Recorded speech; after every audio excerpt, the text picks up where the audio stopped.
Hi, my name is Jonathan Joseph. I currently work for the Green Team. What we do here, we help the city to be a better city.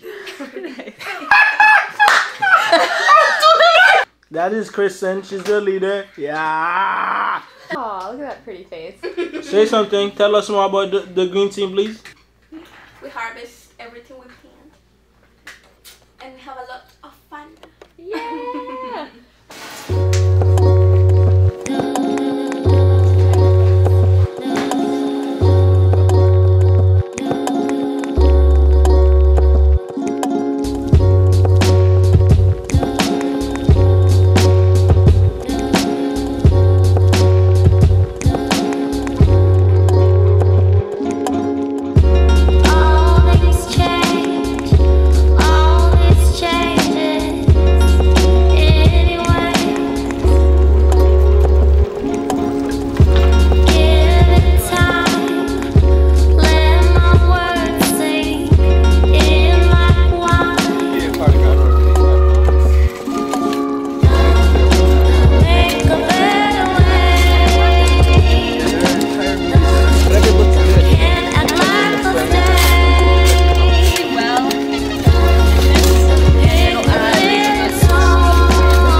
Work together, we eat together, we help each other. He lends me sweater when I'm cold.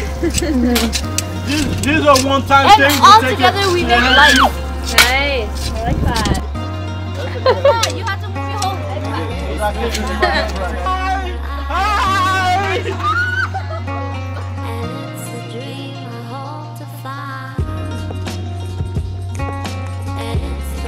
back. Storytelling is really important because our brains are wired for it.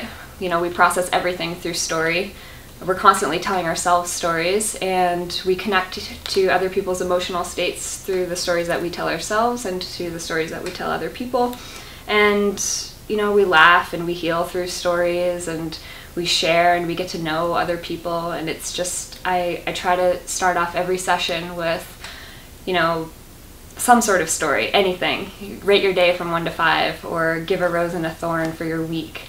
And it helps to know where people stand in order to work with them. The first day I started working in Groundwork Somerville, I didn't know how to ride a bike. I learned how to ride a bike from here. So I started in August, in the middle of summer, and instead of staying home all the time in summer not doing anything, I actually did something productive for the last month, which is awesome. And I learned how to bike, but the unfortunate thing is, the first day I started working, I fell down a hill from a bike. That's why if you guys can zoom and see the scar. Like, I have a scar here, I have scars everywhere, because I literally like face planted like extremely from a hill. But the doctor was all like, oh, you have to wait at least 2 or 3 weeks to go back to work. I'm like, no, the next week I started going back to work. Biking was hard though because of like my knee and stuff, but it was worth it because it was fun.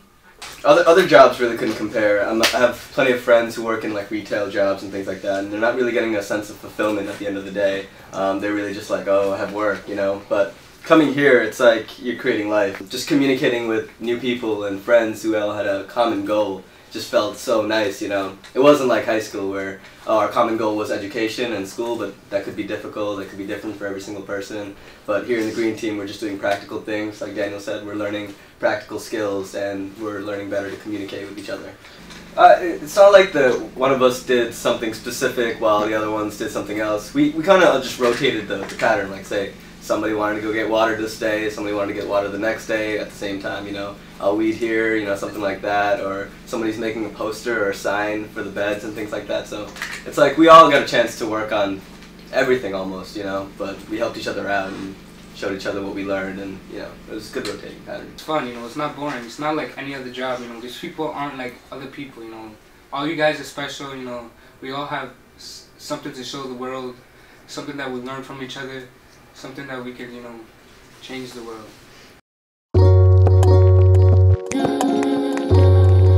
Green Team, for me, is like no other experience I've ever had.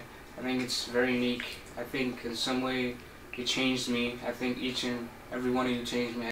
I'm more appreciative of nature now, and now if I'm eating a bag of chips when I'm coming back from school or something, instead of like just throwing it away or littering, like now I'm like, no, I can't litter. Or if I'm with my friends, then like I'm like, if they're about to throw it away, I'm like, no, don't litter. Like I'll actually take the 5 extra steps to throw it away in the trash can or something. Now I know more about gardens and stuff and how to like actually grow something. Now I have pots in my house and like in my room too. So it's cool. Boom snap, clap, boom snap, clap, snap, boom snap, clap, boom snap, shh. Boom snap, clap, boom snap, clap, boom snap, clap, snap, boom snap, boom snap. But I'm sure we all appreciate what we're doing ourselves, but we love it when other people come to like our farms, like in South Street, somebody would come and they would say, this is really great what you guys are doing, you know, you're making all this food, you're making a lot of good things. So then we really start to get that. Touching the things that we grow, you know, after we've seen them grow for a while is great, and you know, helping something weed out like this entire bed and just seeing the drastic difference afterwards is really fulfilling. So it's just those little things that keep us going. Like it's a great feeling. It's like an accomplishment. Like it's like, for me, I feel like I'm like a president. Like this is my food I needed. Like we grew it, now we're eating. It's ours. Like I know the process of making this. It's mine. You know, I feel like more. It fill me faster. You know. Yeah. I know that was pretty weird, but No, I love that. That's awesome.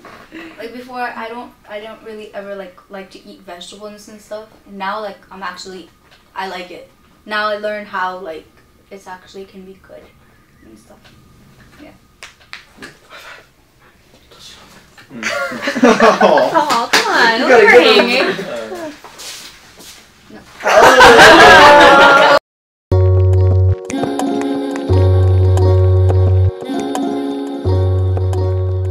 mean, I think a lot of the work Groundwork's trying to do, and the Green Team is trying to do, is